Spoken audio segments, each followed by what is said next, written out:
అధికారులందరినీ మన ఇళ్లకు పంపించి అప్లికేషన్ తీసుకున్నాం.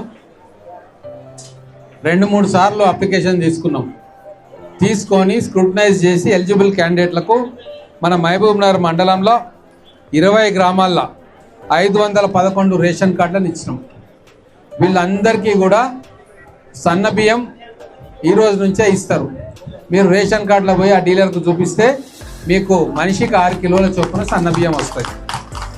ఇది గతంలో ఎవ్వరు ఇవ్వలేదు.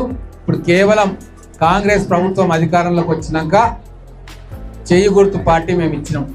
ఇది మీరు అందరు కూడా జ్ఞాపకం చేసుకోవాలి.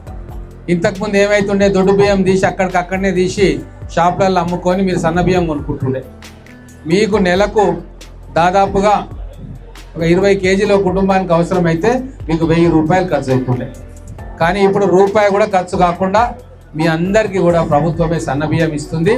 మన పిల్లలకు కావచ్చు, పెద్దలకు కావచ్చు, కమ్మగా మనం వంట వండి పెట్టే అవకాశం మా అక్క చెల్లెళ్ళకు వచ్చింది. ఇది కేవలం కాంగ్రెస్ ప్రభుత్వం, మా ముఖ్యమంత్రి రేవంత్ రెడ్డి గారు, సివిల్ సప్లై శాఖ మంత్రి ఉత్తమ్ కుమార్ రెడ్డి గారు, మేమందరం కూడా కలిసి ఆలోచన చేస్తే మీకు వచ్చింది. ఇంకా కొంతమందికి రేషన్ కార్డు రాలే, అవన్నీ కూడా స్క్రూటనీలో ఉన్నాయి. ఎలిజిబుల్ ఉన్న ప్రతి ఒక్కరికి కూడా మేము రేషన్ కార్డులు ఇవ్వబోతున్నాం. ఇచ్చిన తర్వాత వాళ్లకు 6 కిలోల చొప్పున సన్న బియ్యం మనిషికి ఇవ్వబోతా ఉన్నాం. అందుకే గతంలో 10 సంవత్సరాలు ఏం చేసారు అనేది మీ అందరికీ తెలుసు. కానీ మేము వచ్చిన ఈ 15 నెలల్లో పేదవాళ్లకు కట్టుకోనికే ఇండ్లు, ఇందిరమ్మ ఇండ్లు కూడా ఇప్పుడు శాంక్షన్ చేస్తూ ఉన్నాం. 200 యూనిట్ల కరెంటు ఫ్రీ చేసినాం. బస్సులలో ఆడపిల్లలకు ఫ్రీగా ఇప్పుడు సంవత్సరం అయిపోయి బ్రహ్మాండంగా ఫ్రీగా పోతా ఉన్నారు.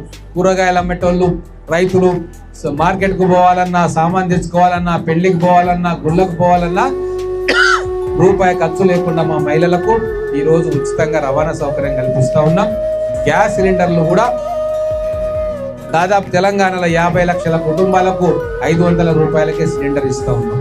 ఇట్లా అనేక సంక్షేమ కార్యక్రమాలు మేము చేస్తూ ఉన్నాం. కాబట్టి మీరందరూ కూడా మీకోసం పనిచేస్తున్న ఈ ప్రభుత్వాన్ని గుర్తించి ఆదరిస్తారని చెప్పి మేము నమ్ముతా ఉన్నాం.